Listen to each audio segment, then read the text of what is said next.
Alright, so this is part 3 of the Skrzynecki lecture, revision lecture, and we're continuing on with 2 more motifs which I think are really key for us in trying to understand Skrzynecki poetry, and perhaps giving you extra things to look for and think about when you revise through the poetry.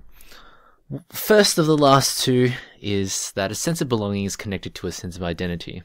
And if you think about this, it's pretty obvious. When you say that you belong somewhere, you're also declaring who you are. And the different aspects of that place that you say that you belong to, that world, tying back to the idea of what a world is, that you belong to, that shapes who you are. And so there are 5 things that I think really clearly in the poetry that show what identity is tied to. So the first thing is that identity is tied to a place. It's tied to a physical place where you establish a sense of belonging, or maybe where you don't have one. So 10 Mary Street, Migrant Centre Site, and Postcard are examples of poetry where I think there's a clear connection between someone's identity and the place which they belong to, or that they feel they might belong to, or even the place that they don't necessarily want to belong to, but still is a presence in their lives. A sense of identity is also tied to certain practices, certain traditions, conventions, cultural practices that define a people group. Skrzynecki's parents in 10 Mary Street, and also in Felix Skrzynecki, always have their Polish friends around. They keep the old world alive through their different practices, from the food that they eat, to the way they communicate, to what they talk about.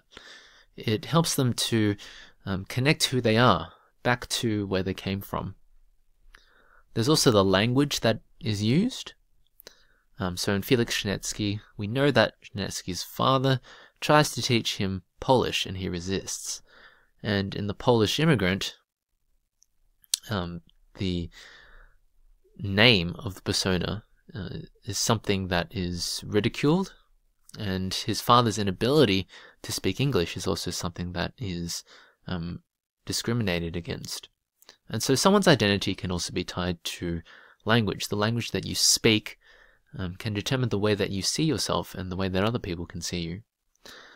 Of course, your family is very closely tied to your identity and shapes who you are, whether your family is close or whether your family is distant.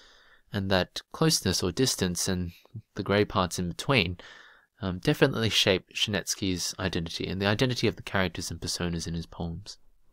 And of course, one's heritage can shape one's identity. And for Skrzynecki in Postcard, that sense of where he came from, that place that he doesn't really know that well, haunts him. But he knows that in the end, he will need to connect with it. So identity is inseparable from these things. And if you get an essay prompt that asks you to discuss a sense of belonging, be sure to discuss identity as well, and all the aspects of identity that are tied to a place, or a practice, or a language, or family, or heritage. How does a sense of belonging to someone, or somewhere, or a group, how does that shape the person who is speaking, or the characters who are in the poetry? Now the last one, and a hugely significant motif in Skrzynecki's poetry, is his relationship with his parents. Now I believe that there is a sense of ambivalence that we see in his relationship with his parents. Ambivalence is a state of having mixed feelings or contradictory ideas about something or someone, similar to paradox, or the conflicting ideas that we talked about before. Now we discussed in part 1 that Skrzynecki is very honouring and admiring of his parents. We definitely get a sense that he appreciates them and wants them to be appreciated by the audience. We know that he feels very strongly about his parents. We see that in the very first line of Felix Skrzynecki, where he calls his father gentle. It's a really deliberate adjective to set up our expectations of his father. We get a sense in that poem, seeing my parents, this idea that he wants to thank them, he's grateful for them in his old age. However, we know that when he was younger, there was definitely a lack of understanding of his parents, of why they continued in their old world ways. Skrzynecki himself had a desire to assimilate. In Felix Skrzynecki, at 13, he talks about how he moved away from his Polish heritage. He essentially set up Hadrian's Wall, a cultural barrier between him and his parents, his father in particular. And he doesn't really care about his parents' world. He doesn't see the significance of the garden, so to speak. Now, when he's older, there's a longing to reconnect on a deeper level. So we already talked about this before in part 1. There's looking back on photographs and artifacts, like his father's hammer. These items are a way of making that connection to the past. And that's something that we all do. When we don't see someone for a while, or when we want to remember someone or something, we usually turn to an item or a photograph or something that stimulates a memory, that reminds us of them. And sometimes when we forget, we imagine what it might have been like. We imagine perhaps what we want it to be like. We imagine what things might have been, or perhaps should have been, an idealized past. And Skrzynecki definitely does that in his later poems. I just want to reiterate this answer that he gave to the interview that we discussed in part 1. He says, "They are the ones who made the sacrifices. They went without so I could have a good education. I also think my parents belonged to that generation of immigrants who lived behind what I call the great suburban paling fences. They worked hard all their lives, died without leaving debts, contributed to Australia in a very honourable way, but never had medals pinned to their chests."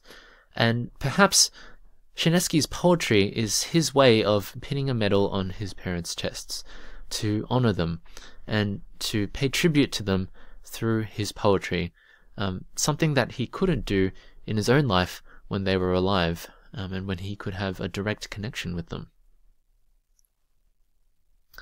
So those are the motifs in part 2 and part 3 of this lecture that I think are really important for us to look out for if we're going to understand Skrzynecki's poetry and understand the patterns that he creates in order to create meaning through his poetry.